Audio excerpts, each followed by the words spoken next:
ശാസ്ത്രലോകം.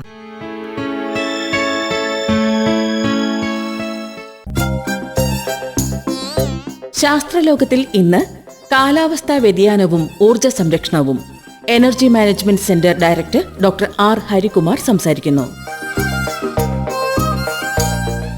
കാലാവസ്ഥാ വ്യതിയാനം എന്ന് പറയുമ്പോൾ ഈ സമയത്ത് നമുക്ക് പെട്ടെന്ന് ഓർമ്മ വരുന്നത് അതിയായ ചൂട് കൂടി നിൽക്കുന്നതായിട്ടാണ് ഓർമ്മ വരുന്നത്. നമ്മളെല്ലാവരും അനുഭവിക്കുന്നതാണ് ഈ കൂടിയ ചൂട്. ഒരു വീട്ടിലോ ഓഫീസിലോ റൂമിലോ ഇരിക്കുമ്പോൾ ചൂട് കൂടുമ്പോൾ നമ്മളവിടെ എയർ കണ്ടീഷണർ ഉണ്ടെങ്കിൽ അത് ഓൺ ചെയ്യുന്നു, അതിൻ്റെ ടെമ്പറേച്ചർ താഴ്ത്തുന്നു. എയർ കണ്ടീഷണർ ഇല്ലാത്ത സ്ഥലങ്ങളിൽ ഇനിയുള്ള സമ്മർ ഈ സമയത്ത് ഏറ്റവും കൂടുതൽ കേരളത്തിൽ വിറ്റഴിക്കപ്പെടാൻ പോകുന്ന ഒരു ഫാസ്റ്റ് മൂവിങ് കൺസ്യൂമർ ഗുഡ്സാണ് എയർ കണ്ടീഷണേഴ്സ്. ഇത് ധാരാളം പേര് വാങ്ങിച്ച് വയ്ക്കുന്നു. ഈ എയർ കണ്ടീഷണേഴ്സ് എന്താണ് ചെയ്യുന്നത്? നമ്മൾ പണ്ട് വിൻഡോ എ സി എന്ന് പറയുന്ന ഒരു മോഡലായിരുന്നു, ഇപ്പോൾ സ്പ്ലിറ്റ് എ സി ആയിട്ട് വന്നിട്ടുണ്ട്. വിൻഡോ എ സി ആണെങ്കിൽ അതിൻ്റെ തൊട്ടു പുറകിൽ തന്നെ, തൊട്ട് മുന്നിൽ ഗ്രില്ലിൽ കൂടി തണുത്ത വായു അകത്തേക്ക് വരും, പക്ഷേ തൊട്ടു പുറകിലുള്ള ഗ്രില്ലിൽ കൂടി ചൂടുവായു പുറത്തേക്ക് തള്ളും. ഇവിടെ ഇപ്പോൾ സ്പ്ലിറ്റ് എ സി വരുന്ന സാഹചര്യത്തിൽ 2 യൂണിറ്റ് ഉണ്ടാകും. ഒന്ന് റൂമിനകത്തുള്ള യൂണിറ്റ്, ഒന്ന് റൂമിന് പുറത്തുള്ള യൂണിറ്റ്. റൂമിനകത്തുള്ള യൂണിറ്റ് നമ്മൾ കൂൾ എയർ നമ്മളുടെ റൂമിലേക്ക് തരുന്നു. അതേസമയം ആ ചൂടിനെ പുറത്തേക്ക് വലിച്ചു കളയാൻ വേണ്ടിയാണ് കണ്ടൻസർ യൂണിറ്റ് എന്ന് പറഞ്ഞ് പുറത്ത് വച്ചിരിക്കുന്ന യൂണിറ്റ്.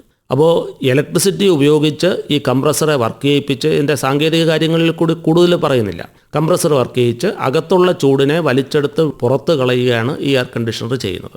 അപ്പോൾ ഇലക്ട്രിസിറ്റിയും കൂടി ഉപയോഗിക്കുന്നത് കൊണ്ട് അകത്തുള്ള ചൂടിനോടോ കൂടി ഇലക്ട്രിസിറ്റിയുടെ ഗണ്യഭാഗവും കൂടി ചൂടായിട്ട് മാറി അന്തരീക്ഷത്തിലേക്ക് ചൂട് വീണ്ടും കൂടുകയാണ് ചെയ്യുന്നത്. താൽക്കാലികമായിട്ട് നമ്മളുടെ ഇരിക്കുന്ന സ്ഥലത്ത് ചൂട് കുറയുമെങ്കിലും അന്തരീക്ഷ ഊഷ്മാവ് എയർ കണ്ടീഷണറിൻ്റെ ഉപയോഗം മൂലം വീണ്ടും കൂടുകയാണ് ചെയ്യുന്നത്. അപ്പോൾ നമുക്ക് ഈ സാഹചര്യത്തിൽ എന്ത് ചെയ്യാൻ സാധിക്കും? ഇതിനെക്കുറിച്ച് അറിയണമെങ്കിൽ എന്തുകൊണ്ട് ഈ അന്തരീക്ഷത്തിൽ ചൂട് വരുന്നു എന്നുള്ളതിനെക്കുറിച്ച് നമ്മൾ ആദ്യം ബോധവാന്മാരാകണം. നിങ്ങൾ കാറിൽ ഏതെങ്കിലും സ്ഥലത്തേക്ക് പോകുന്നു, രാവിലെ ഒരു 10 മണി. അപ്പം 10 മണി എന്ന് പറയുമ്പോൾ ചൂട് വലിയ വന്ന സമയമല്ല, പക്ഷേ സൂര്യൻ്റെ പ്രകാശമുണ്ട്. നല്ല പ്രകാശമുള്ള ഈ സമയത്ത് കാറിൽ നമ്മൾ യാത്ര ചെയ്യുന്നു. ഷെയ്ഡില്ലാത്ത, നിഴൽ ഇല്ലാത്ത ഒരു സ്ഥലത്ത് കൊണ്ട് ഒതുക്കി നിർത്തി അകത്ത് എന്തെങ്കിലും ആവശ്യത്തിന് പോയി ഒരു 1/4 മണിക്കൂർ കഴിഞ്ഞ് വരുമ്പോൾ ആ പോകുന്ന സമയത്ത് നമ്മൾ എന്ത് ചെയ്യും? കാറിൻ്റെ ഗ്ലാസ് എല്ലാം പൊക്കിയിട്ട് ലോക്ക് ചെയ്തിട്ടായിരിക്കും പോകുന്നത്. തിരിച്ചു വന്ന് അകത്ത് കയറുമ്പോഴത്തേക്ക് നിങ്ങൾക്ക് പലർക്കും അനുഭവപ്പെട്ടിട്ടുണ്ടാകും, പുറത്ത് ഉള്ളതിനേക്കാൾ അകത്ത് ചൂട് വളരെ കൂടുതലാണ്. കാറ് നമ്മൾ ഓഫ് ചെയ്തിട്ടാണ് പോകുന്നത്, അകത്ത് ഒന്നും പ്രവർത്തിക്കുന്നില്ല, ഹീറ്ററൊന്നും ഓൺ ചെയ്തിട്ടില്ല, പക്ഷേ കാറിനുള്ളിൽ ചൂട് വളരെ കൂടുതലായിട്ട് തോന്നും പുറത്തേക്കാൾ. അതെന്തുകൊണ്ടാണ്?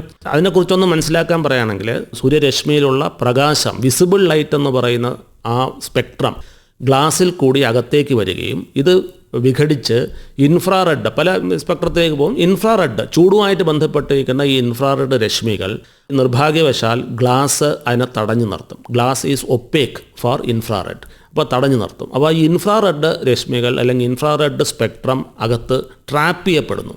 അപ്പോൾ എത്രത്തോളം പ്രകാശം അകത്തേക്ക് വരുന്നു, ചൂടല്ല അകത്തേക്ക് വരുന്നു, എത്രത്തോളം പ്രകാശം ഗ്ലാസിൽ കൂടി അകത്തേക്ക് വരുന്നു അത്രത്തോളം ഇൻഫ്രാറെഡ് രശ്മികൾ അകത്തുണ്ടാകുകയും ആ സ്പെക്ട്രം ട്രാപ്പ് ചെയ്യപ്പെടുകയും ചെയ്യുന്നു. ഇങ്ങനെയാണ് ഈ ചൂട് കൂടുന്നത്. അപ്പോൾ ഒന്ന് അനുമാനിക്കുക, ഈ ഗ്ലാസിന് പകരം നമ്മളൊന്ന് വിഷ്വലൈസ് ചെയ്യുക, ഭൂമിക്ക് മുകളിൽ അന്തരീക്ഷത്തിൽ വാതകത്തിൻ്റെ ചില മോളിക്യൂൾസ്, ചില പ്രത്യേക വാതകത്തിൻ്റെ മോളിക്യൂൾസ്, തന്മാത്രകൾ ഒരുപാട് എണ്ണം അല്ലെങ്കിൽ അതിൻ്റെ ഇൻറ്റൻസിറ്റി വളരെ കൂടുതലാണെങ്കിൽ അത് ഒരു ഗ്ലാസിൻ്റെ പാളി പോലെ ആക്ട് ചെയ്യുകയാണ് ചെയ്യുന്നത് ഭൂമിക്ക് മുകളിൽ.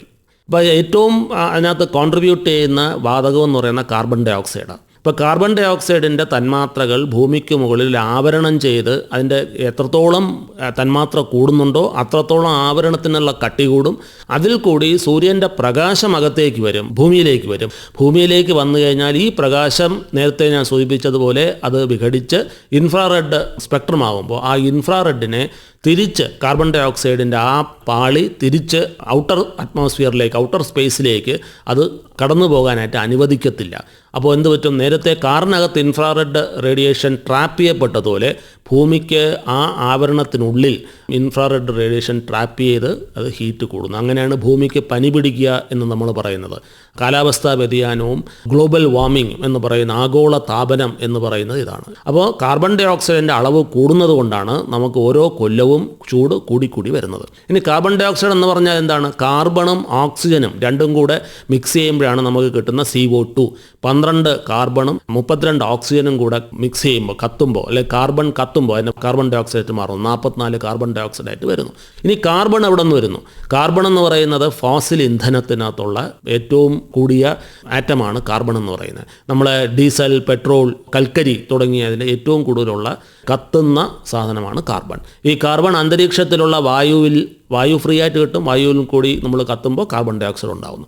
ഇനി ഈ കാർബൺ ഡൈ ഓക്സൈഡ് ഉണ്ടാകുന്ന മേഖലകൾ എവിടെയാണെന്ന് നോക്കിക്കഴിഞ്ഞാൽ നമ്മുടെ താപവൈദ്യുത നിലയങ്ങൾ, കൽക്കരി കത്തിച്ച് വൈദ്യുതി ഉൽപ്പാദിപ്പിക്കുന്ന താപവൈദ്യുത നിലയങ്ങൾ, ഡീസലും പെട്രോളും കത്തിച്ച് നമ്മൾ വാഹനത്തിനകത്ത് ഉപയോഗിക്കുന്നു. ഇവിടെയാണ് കാലാവസ്ഥ അല്ലെങ്കിൽ എൻവയൺമെൻറ്റ്, പ്രകൃതിയും എനർജിയും ഊർജ്ജവും തമ്മിലുള്ള ബന്ധം. അപ്പോൾ ഊർജ്ജ ആവശ്യങ്ങൾക്ക് വേണ്ടി, നമ്മളെ വൈദ്യുതി ആവശ്യങ്ങൾക്ക് വേണ്ടി ഇന്ത്യയിൽ ഏറ്റവും കൂടുതൽ ഉപയോഗിക്കപ്പെടുന്നതാണ് കൽക്കരി. അപ്പോൾ ഈ കൽക്കരിയുടെ കത്തിപ്പ് അല്ലെങ്കിൽ കൽക്കരിയുടെ ബേണിംഗ് കുറച്ചാൽ മാത്രമേ നമ്മൾ, അല്ലെങ്കിൽ ഇന്ധനത്തിൻ്റെ, പെട്രോളിൻ്റെയും ഡീസലിൻ്റെയും ഇന്ധനത്തിൻ്റെ കത്തിക്കുന്ന ആ പ്രവണത നമ്മൾ കുറച്ചാൽ മാത്രമേ കാർബൺ ഡൈ ഓക്സൈഡ് കുറയുള്ളൂ. അത് എയർ കണ്ടീഷണർ വെച്ച് കഴിഞ്ഞാൽ കാർബൺ ഡൈ ഓക്സൈഡിൻ്റെ അളവ് കൂടും. കാരണം നമ്മളിവിടെ ഇലക്ട്രിസിറ്റി ഉപയോഗിക്കുന്നു. അപ്പോൾ ആന്ധ്രയിലോ രാമകുണ്ടത്ത് വീണ്ടും 1 കിലോഗ്രാം കൽക്കരി ഇടേണ്ടതായിട്ട് വരുന്നു ഒരു എയർ കണ്ടീഷണർ ഓൺ ചെയ്യുമ്പോൾ. ഇപ്പോൾ കൽക്കരിയുടെയും ഇന്ധനത്തിൻ്റെയും അളവ് കുറയ്ക്കുക എന്നുള്ളതാണ് ഇതിൽ ഏറ്റവും നമ്മൾ പരമപ്രധാനമായിട്ട് അതിൻ്റെ റൂട്ട് കോസ്, അതിൻ്റെ മൂല കാരണം നോക്കുകയാണെന്നുണ്ടെങ്കിൽ carbon dioxide is a main villain. അപ്പോൾ അത് കുറയ്ക്കുക എന്നുള്ളതാണ്. അവിടെയാണ് ഊർജ്ജ സംരക്ഷണത്തിൻ്റെയും അക്ഷയ ഊർജ്ജ ഉപയോഗത്തിൻ്റെയും പ്രാധാന്യം വരുന്നത്. നമ്മളെല്ലാവരും ഒത്തൊരുമിച്ച് ചിന്തിച്ചാൽ മാത്രമേ ഈ പറയുന്ന പ്രതിഭാസത്തിന് നമുക്കൊരു പ്രതിവിധി കണ്ടെത്താനായിട്ട് സാധിക്കുകയുള്ളൂ. ബാക്കി എയർ കണ്ടീഷണറൊക്കെ താൽക്കാലികമായിട്ടുള്ള പരിഹാര മാർഗം ആണെന്നേ ഉള്ളൂ. ഇനി വീട്ടിൽ നമുക്ക് ഇന്നിപ്പോൾ എന്ത് ചെയ്യാൻ നോക്കും? നമുക്ക് ചെയ്യാൻ പറ്റുന്നത്, ഏറ്റവും ആദ്യം ചെയ്യാൻ പറ്റുന്നത് ആവശ്യമില്ലാത്ത ഉപകരണങ്ങൾ ഉപയോഗിക്കുന്നത് നിർത്തുക. ബാത്റൂമിൽ ലൈറ്റ് ഉണ്ടെങ്കിൽ ഓഫ് ചെയ്യുക. റൂമിൽ നിന്ന് വെളിയിറങ്ങുമ്പോൾ ലൈറ്റ് ഉണ്ടെങ്കിൽ ഓഫ് ചെയ്യുക. അത് എനർജി കൺസർവേഷൻ, ഊർജ്ജ സംരക്ഷണം. 2, ഊർജ്ജക്ഷമതയുള്ള ഉപകരണം വാങ്ങുക. ഇന്നത്തെ നമ്മളൊരു വികസന പരിപ്രേക്ഷ്യത്തിൽ നമുക്ക് പലതിനും ലിമിറ്റേഷൻസ് ഉണ്ടാവും. നമ്മളൊരു കോൺസെപ്റ്റിൽ ഫാൻ വാങ്ങുന്നു, മിക്സി വാങ്ങുന്നു, എയർ കണ്ടീഷണർ വാങ്ങുന്നു, ഫ്രിഡ്ജ് വാങ്ങുന്നു. ഇതൊക്കെ വാങ്ങുമ്പോഴത്തേക്ക് വാങ്ങേണ്ട ഒരു സിറ്റുവേഷനിലാണ് നമ്മൾ ഇന്ന് ജീവിക്കുന്നത്. വാങ്ങുമ്പോൾ അതിന് ഏറ്റവും കൂടുതൽ കുറഞ്ഞ ഊർജ്ജ ചെലവ് തരുന്ന 5 സ്റ്റാർ റേറ്റഡ് ആയിട്ടുള്ള പ്രോഡക്റ്റ് നോക്കി നമ്മൾ വാങ്ങുക. അപ്പോൾ ഇലക്ട്രിസിറ്റിയുടെ അളവ് വളരെയധികം കുറയ്ക്കാനായിട്ട് സാധിക്കും. ഇനി വീട്ടിനകത്ത് അല്ലെങ്കിൽ ഓഫീസിനകത്ത് ആണെങ്കിൽ ഈ ചൂട് വരുന്നത്, നേരത്തെ കാറിൻ്റെ കാര്യത്തിൽ പറഞ്ഞ പോലെ ഗ്ലാസ് ഇട്ടിട്ടുള്ള സ്ഥലങ്ങളിൽ സൂര്യപ്രകാശം അടിക്കുകയാണെങ്കിൽ, സൂര്യൻ്റെ ചൂടല്ല, സൂര്യപ്രകാശം അടിക്കുകയാണെങ്കിൽ അത് അകത്ത് വരികയും അത് ഇൻഫ്രാറെഡ് ആയിട്ട് മാറുകയും ചെയ്യുന്നു. ഇന്ന് നമ്മളെ പല പുതിയ വീടുകളിലും ആർക്കിടെക്ട്സിൻ്റെ ഒരു ഒബ്സഷനാണ് ഇന്ന് ഏറ്റവും കൂടുതൽ അവർ ഉപയോഗിക്കുന്ന ഒരു പ്രധാന മെറ്റീരിയലാണ് ഗ്ലാസ്. ഇത് ഫ്രഞ്ച് വിൻഡോ എന്നൊക്കെ പറഞ്ഞ് നമ്മൾ ഗ്ലാസ് ധാരാളം ഇടും. ഇത് തുറന്നിടാറില്ല, ഇത് അടച്ചു വയ്ക്കും. ഈ ഗ്ലാസ്സിൽ കൂടി ഈ ചൂട് അകത്തേക്ക് വരുന്നു. അപ്പോൾ പ്രധാനമായിട്ടും വരുന്നത് ഗ്ലാസ്സിൽ വഴിയാണ്. ഗ്ലാസ് ഇട്ട വിൻഡോ ഉണ്ടെങ്കിൽ അത് തുറന്നു വയ്ക്കാനായിട്ട് ശ്രമിക്കുക. മൊസ്കിറ്റോ നെറ്റ് ഇടുക. വായു സഞ്ചാരം ഉണ്ടാകും. അകത്ത് ചൂടുവായി കെട്ടിക്കിടക്കുന്നത് നമുക്ക് ഒഴിവാക്കാനായിട്ട് സാധിക്കും. ഇത് കൂടാതെ ഒരു വീട്ടിനകത്തേക്ക് ചൂട് കൂടുതലും വരുന്നത് ഏറ്റവും മുകളിലത്തെ നിലയിലാണെങ്കിൽ, ചൂട് നേരെ പതിക്കുന്ന RCC സ്ലാബിന് താഴത്തെ നിലയിലാണെന്നുണ്ടെങ്കിൽ RCC സ്ലാബ് ചുട്ടു പഴുത്തിട്ടാണ് ഈ ചൂട് നമ്മൾ ആ വീട്ടിനകത്തേക്ക്, ആ റൂമിനകത്തേക്ക് വരുന്നത്. നമ്മൾ ഈ അടുത്ത കാലത്ത് പല അവസരങ്ങളിലും, പല ചൂട് കൂടുന്ന അവസരങ്ങളിലും നമ്മളിത് മെഷർ ചെയ്യാറുണ്ട്. അപ്പോൾ ഈ അടുത്ത കാലത്ത് കഴിഞ്ഞ ഒരു 10 ദിവസം മുമ്പ് നമ്മൾ ഈ മെഷർ ചെയ്ത് നോക്കിയപ്പോഴത്തേക്ക് ടെമ്പറേച്ചർ, ഊഷ്മാവ് എത്രയുണ്ടെന്ന് മെഷർ ചെയ്ത് നോക്കിയപ്പോൾ സാധാരണഗതിയിൽ നമ്മൾ നമ്മൾ കയറി നിൽക്കുന്ന സ്ഥലം നമ്മൾ വലുതായിട്ട് ക്ലീൻ ചെയ്യാറൊന്നുമില്ല. അപ്പോൾ പായലൊക്കെ പിടിച്ച് അത് സിമെൻറ്റിൻ്റെ ബ്രൗൺ നിറവും പിന്നെ പായലൊക്കെ പിടിക്കുമ്പോഴത്തേക്ക് ഒരു കറുത്ത നിറവും. ഈ കറുത്ത നിറം black body absorbs maximum heat. അപ്പോൾ ഈ കറുത്ത നിറത്തിലാണ് ഏറ്റവും കൂടുതൽ ചൂട് പെട്ടെന്ന് അബ്സോർബ് ചെയ്യപ്പെടുന്നത്. മെഷർ ചെയ്ത് നോക്കിക്കഴിഞ്ഞാൽ 56-58 ഡിഗ്രി സെൻറ്റിഗ്രേഡാണ് ഒരു ഉച്ചയ്ക്ക് 2 മണിക്ക് നമ്മൾ മെഷർ ചെയ്യുമ്പോൾ അവിടെ ഉണ്ടാകുന്നത്. അതേസമയം അന്തരീക്ഷ ഊഷ്മാവെന്ന് പറയുന്ന ആ സമയത്ത് 35-36 ആയിരിക്കും. അപ്പോൾ 35-36 ഉള്ളപ്പോൾ 20 ഡിഗ്രി കൂടുതലാണ് RCC സ്ലാബിൻ്റെ മുകളിലത്തെ ഊഷ്മാവ്, ടെമ്പറേച്ചർ. അതേസമയം RCC സ്ലാബിൻ്റെ താഴെ വന്ന്, അവിടെയാണ് നമ്മൾ മുകളിലോട്ട് നോക്കുമ്പം കാണുന്നത്. ആ താഴെ വന്ന് ടെമ്പറേച്ചർ അളന്ന് നോക്കുകയാണെങ്കിൽ അത് ഏതാണ്ട് 47 ഡിഗ്രി വരെ വരും. 47-48 ഡിഗ്രി വരെ വരും. ഈ ടെമ്പറേച്ചറാണ് നമ്മൾ ഫാൻ ഇടുമ്പോഴത്തേക്ക് ഫാൻ മുകളിൽ നിന്ന് എയർ സക്ക് ചെയ്ത് താഴോട്ടാണ് അടിക്കുന്നത്. അപ്പോൾ ഈ ചൂട് വായുവാണ് നമുക്ക് നമ്മളെ ദേഹത്തേക്ക് കൊള്ളുന്നതും റൂം അടച്ചിടുകയാണെന്നുണ്ടെങ്കിൽ ഇത് കിടന്ന് കറങ്ങുകയും ചെയ്യുന്നത്. ഈ എയർ കണ്ടീഷണർ ഇടുകയാണെങ്കിൽ അത് ചെയ്യുന്ന എന്താണ്, മുകളിൽ RCC സ്ലാബ് തണുപ്പിക്കാൻ വേണ്ടി ആ ചൂടിനെ എടുത്ത് വെളിയിലേക്ക് കളയുകയാണ് ചെയ്യുന്നത്. അപ്പോൾ ഒരിക്കലും നമ്മൾ 26-25 ഡിഗ്രി സെൻറ്റിഗ്രേഡിൽ വെച്ച് കഴിഞ്ഞാൽ AC ഒരിക്കലും ഓഫ് ആവത്തില്ല. കാരണം ഒരിക്കലും ആ 26-27 വരത്തില്ല. ഇത്രയും ഒരു തെർമൽ മാസാണ് മുകളിൽ കുമിഞ്ഞുകൂടി നിൽക്കുന്നത്. അപ്പോൾ നമുക്ക് ചെയ്യാൻ പറ്റുന്നത്, നമ്മൾ സാധാരണ റൂഫിൻ്റെ താഴെയാണ് വെള്ള പെയിൻ്റ് അടിക്കുന്നത്, വെള്ള സിമെൻറ്റോ വൈറ്റ് പെയിൻ്റ് അടിക്കുന്നത്. നമ്മൾ പറയുന്നത് റൂഫിന് മുകളിൽ നമ്മൾ കയറി നിൽക്കുന്ന സ്ഥലത്ത് ക്ലീൻ ചെയ്തിട്ട് വൈറ്റ് സിമെൻറ്റ് പെയിൻ്റ് അടിക്കുക. അത് വില കൂടിയ വൈറ്റ് പെയിൻറ്റ് പലതുകൊണ്ട്, അല്ലെങ്കിൽ വെള്ള സിമെൻറ്റ് അടിച്ചാലും മതി. വൈറ്റ് സിമെൻറ്റ് ആകുമ്പോൾ എല്ലാ കൊല്ലവും ചിലപ്പോൾ നമ്മളിത് ഈ പ്രവൃത്തി റിപ്പീറ്റ് ചെയ്യേണ്ടി വരും. വൈറ്റ് സിമെൻറ്റ് അടിക്കുന്നതിനോടുള്ള ഒരു ഗുണം, റൂഫിൽ എന്തെങ്കിലും ചെറിയ വിണ്ടലോ ഇതൊക്കെ ഉണ്ടെന്നുണ്ടെങ്കിൽ ആ വിണ്ട് കയറിയ ഭാഗവും കൂടി കവർ ചെയ്ത് പോകും. അതിന് റൂഫിന് ഒരു ഈടും കൂടി അതിനകത്ത് കിട്ടും. അങ്ങനെ നമ്മൾ റൂഫിൽ വൈറ്റ് സിമെൻറ്റ് ഒരു 2 കോട്ട് വൈറ്റ് സിമെൻറ്റ് അടിച്ച് മെഷർ ചെയ്ത് നോക്കി, അല്ലെങ്കിൽ നല്ല സോളാർ റിഫ്ലക്റ്റീവ് ഇൻഡെക്സ് SRI കൂടിയ പെയിൻ്റാണ് ഞങ്ങൾ റെക്കമെൻഡ് ചെയ്യാറുള്ളത്. അത് കുറച്ച് വില കൂടും. അത് പെയിൻ്റ് അടിച്ച് മെഷർ ചെയ്ത് നോക്കി കഴിഞ്ഞാൽ 11-12 ഡിഗ്രിയാണ് ആ മുകളിലത്തെ ടെമ്പറേച്ചർ കുറയുന്നത്. അതനുസരിച്ച് താഴെ 47 എന്ന് പറയുന്നത് 36-38 ഡിഗ്രിയിലേക്ക് കുറയുന്നു. അപ്പോൾ ആലോചിച്ച് നോക്കണം, അന്തരീക്ഷ ഊഷ്മാവിനേക്കാൾ 1-2 ഡിഗ്രി മാത്രമേ നമ്മളെ റൂമിനകത്ത് മുകളിലുള്ള റൂഫിൻ്റെ ടെമ്പറേച്ചർ വരുന്നുള്ളൂ. അതിനനുസരിച്ച് AC-യുടെ സമയം നമുക്ക് ലാഭിക്കാം, AC-യുടെ ഉപയോഗം കുറയ്ക്കാം. AC ഉപയോഗിക്കുന്നില്ലെങ്കിൽ പോലും അന്തരീക്ഷ ഊഷ്മാവിനേക്കാൾ 1 ഡിഗ്രി അല്ലെങ്കിൽ 1.5 ഡിഗ്രി മാത്രമേ റൂമിനകത്തുള്ള ഒരു ടെമ്പറേച്ചർ ഉണ്ടാവുള്ളൂ. അപ്പോൾ അത്രയും കംഫർട്ട് നമുക്ക് കിട്ടുകയാണ് ചെയ്യുന്നത്. അപ്പോൾ ഇത് ചെയ്യുകയാണെങ്കിൽ, ഇത് ഈ വേനൽക്കാലത്ത് മുമ്പ് നമ്മൾ കുളിർമ എന്ന് പറയുന്ന ഒരു പ്രോഗ്രാമായിട്ടാണ് ഇത് കേരളത്തിൽ ലോഞ്ച് ചെയ്തിരിക്കുന്നത്. എനർജി മാനേജ്മെൻറ്റ് സെൻറ്ററിൻ്റെ വെബ്സൈറ്റിനകത്ത് SRI ഇൻഡെക്സ് കൂടിയ പെയിൻറ്റ് മാനുഫാക്ചറേഴ്സിന് എംപാനൽ ചെയ്തിട്ടുള്ള ലിസ്റ്റ് അവൈലബിൾ ആണ്. ഇത് നിങ്ങൾക്ക് നിങ്ങളെ പ്രദേശത്തുനിന്ന് ചോദിച്ച് വാങ്ങിക്കൊണ്ട്, നമ്മളെ പൈസ കുറവ് വേണമെന്നുള്ളവരാണെങ്കിൽ സാധാരണ വൈറ്റ് സിമെൻറ്റിലേക്ക് പോവുക, ശകലം ഫെവിക്കോളോ അങ്ങനത്തെ എന്തെങ്കിലും മിക്സ് ചെയ്തിട്ട് ഒരു പറ്റിപ്പിടിച്ച് അഡ്ഹസീവും കൂടെ മിക്സ് ചെയ്ത് അടിക്കുകയാണെങ്കിൽ നല്ലത്. അല്ലാന്നുണ്ടെങ്കിൽ സോളാർ റിഫ്ലക്റ്റീവ് ഇൻഡെക്സ് കൂടിയ പെയിൻറ്റിലേക്ക് പോവുക. അത് ചെയ്തു കഴിഞ്ഞാൽ ഇത്രയും കംഫർട്ട് നമുക്ക് കിട്ടും. അങ്ങനെ ചെയ്യുകയാണെങ്കിൽ നമ്മൾ മുകളിൽ ഇൻവെസ്റ്റ് ചെയ്യുന്ന അലുമിനിയം, ഏറ്റവും എനർജി ഇൻറ്റൻസീവ് ആയിട്ടുള്ള 2 മെറ്റീരിയൽ നമ്മൾ വീട്ടിൽ ഉപയോഗിക്കുന്നതാണ്. ഒന്ന് ഗ്ലാസും, രണ്ടാമത്തെ അലുമിനിയം. ഇത് രണ്ടും ഉണ്ടാക്കാനായിട്ട് നമ്മൾ ധാരാളം ഊർജ്ജം ചിലവാക്കിയാണ് ഇത് രണ്ടും ഉണ്ടാക്കുന്നത്.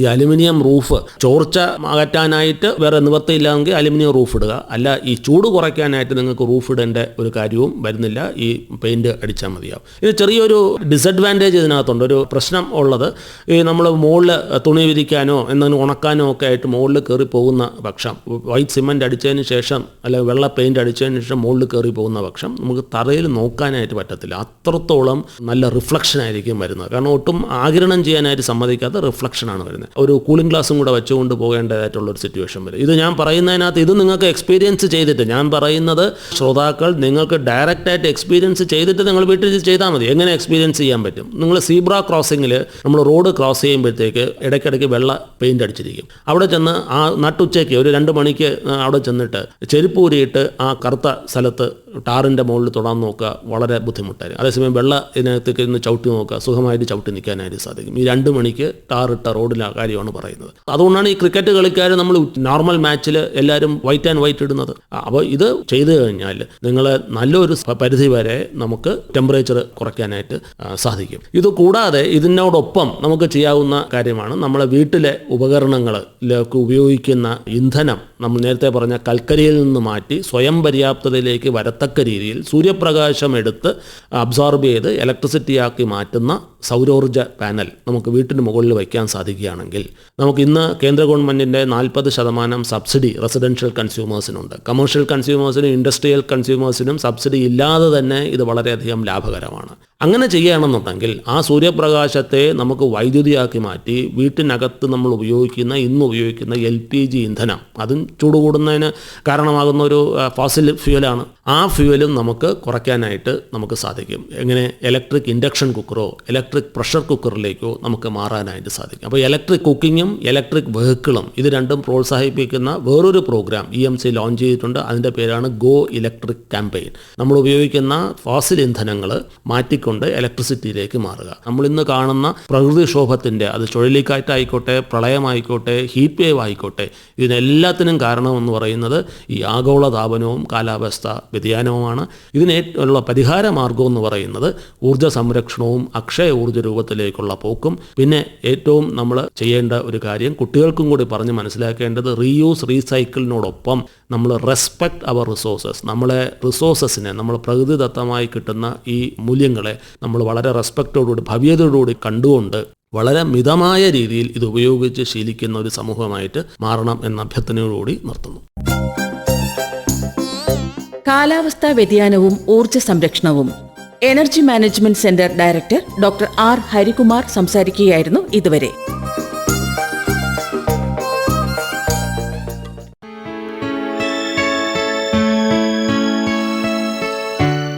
ശാസ്ത്രലോകം സമാപിക്കുന്നു.